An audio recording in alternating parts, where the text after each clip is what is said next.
Inside the Manosphere thing. I would imagine that most of my audience are men. Certainly all of those of you who I've interacted with in the comments, etc., you're all guys. I don't know the ages or the age demographic, but I'm assuming that you're all similar age to me. So, and I don't know if you saw this this documentary, but I wanted to pick up on it because the manosphere is something that I've found quite useful in my life. I read Rollo Tomasi's book, The Rational Male, probably about 10 years ago, and it was quite useful for me. It helped me navigate like relationships. It helped me avoid getting into trouble, you know, like I've seen a lot of people do. And I generally found it quite useful. And it also helped me to appreciate women in a bit of a different way, right? Rather than being very idealistic and trying to find a woman who could cover my shortcomings, it allowed me to just enjoy a relationship with a woman or my relationships with women in a better way, right? However, it seems like things have obviously taken a turn for the worse, like they usually do.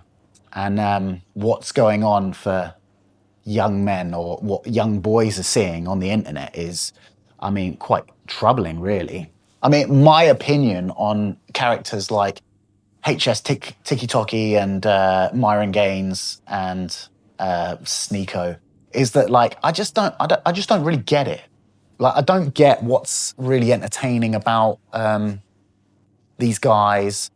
I don't really find their opinions overly insightful or informative. And I think that everyone gets lumped into this Andrew Tate category or camp. It's like journalists in general, or they all want to sort of like pitch everything against Andrew Tate. My personal opinion on Andrew Tate is that he's got some great takes. First of all, I find him highly entertaining, highly entertaining. And I do think he's got some great takes. I think he's spoken a lot of breeze as well, do you know what I mean? Like, but isn't that true of like a lot of people online? I do think that it's good for men to have a certain element of what they would call like red pill awareness, right? I do think that this is healthy for men in today's modern age. I think that it's a fact of life, right? That we have feminism and that women are like the women we have in today's day and age are different to the women that like in past generations. And obviously the men are different too. I think that growing up, these kids who are growing up with social media, that's seriously troubling, right? I don't have kids, but if I had children, if I had sons, how would I feel about this documentary then? I'd be pretty concerned if my kids were watching HS Tiki. But I think like my general takeaways from the whole conversation and the whole documentary were twofold, right? The first of which was like, well, you've had feminism and you've had toxic feminism, so now you've got this, right? And I think that how a lot of women and some men feel about, this repulsion to this documentary and these guys, how they feel about it is very similar to the way that a lot of people feel about feminism and toxic feminism and the shit that you hear women come out with, how like we don't need men and what are men good for and all this kind of stuff. It's like there's no difference. It's just the other side of the spectrum, right? You got your toxic feminism on this end, and you've got this shit at the other end. Call it toxic masculinity if you want to, whatever, doesn't matter. My second takeaway was like, why are kids watching this shit? These kids are growing up like with access to, intense adult content on their phones. They have access to that. They're growing up with that. I guess the question for parents, I don't have kids, but the question for parents is like, how do you control what your kids are seeing and what they're not? And some people would say that you can't control what your kids are seeing. And I think that's like a massive problem. So those were my two biggest takeaways. Like, you got the spectrum, like crazy feminism, crazy like manosphere stuff. And then you've got like this whole problem of like, what are kids seeing and how do you start policing, for want of a better word, like what your kids are exposed to? I don't know, man. Like, I don't know. Here's what I choose to do from it. The social media and the internet has brought about a lot of people who want to give advice to other people. In general terms, everyone speaks like that these days. Everyone speaks like, oh, you should be doing this, you should be doing that. And they give advice. Hey, I've done it. Like, I don't mean to do it, but I've done it. I find myself making posts and saying things. And like, whilst I try to, all of my social media content, I try to keep it like more like a dear diary, and a documentation, I do find that sometimes stuff comes across like it's some kind of advice, which is absolutely not what I want to do. And I learned that from training to be a coach. Like when you learn how to be a coach, one of the first things you kind of realize with coaching people is that most people have the answers themselves. And if a good coach can sort of draw that out of them, not just project like what you would do onto someone.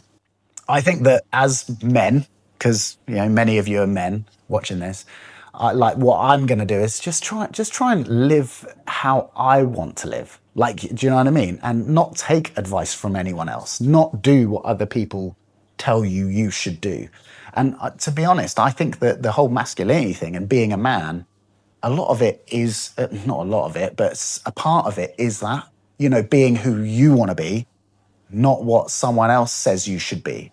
So, because I've had it, man, people have said to me like, oh, you're materialistic and oh, you should do this. And you know what? Like, I'm not. That's just what I like. And that's just what I'm going to do. And it brings me joy or makes me happy. So I'm going to do it. I think we listen too much to other people.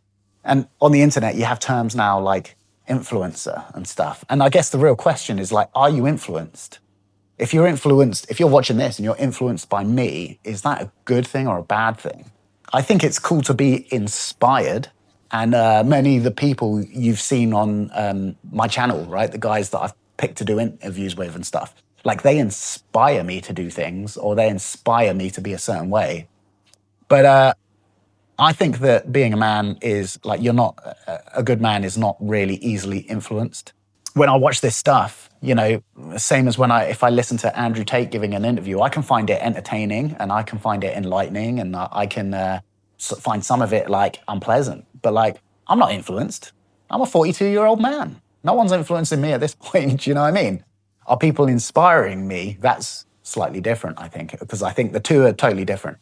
As men, are we being influenced? Do you know what I mean? Are we being influenced?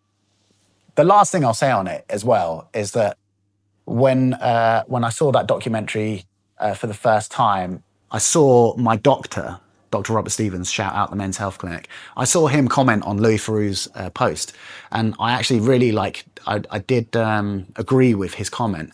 His comment was along the lines of like, why are we making this? Of all the problems that are facing both sexes, but men in particular, like, why are we making this documentary? Does this help us or hurt us? And I think that's quite an interesting take. And look, I really enjoy Louis Theroux's stuff.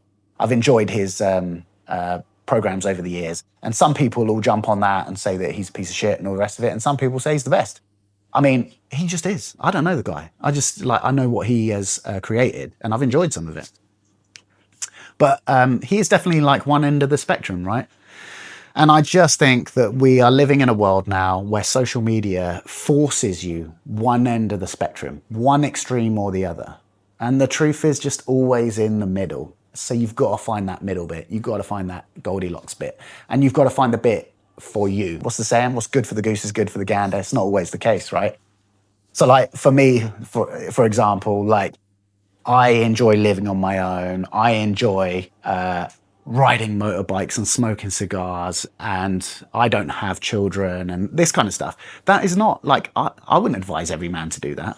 And like other men, they've chosen a different path and that's what's right for them. We need to live more authentically to ourselves, and that we need to avoid each end of the spectrum, the extremes. The extreme opinions on either end.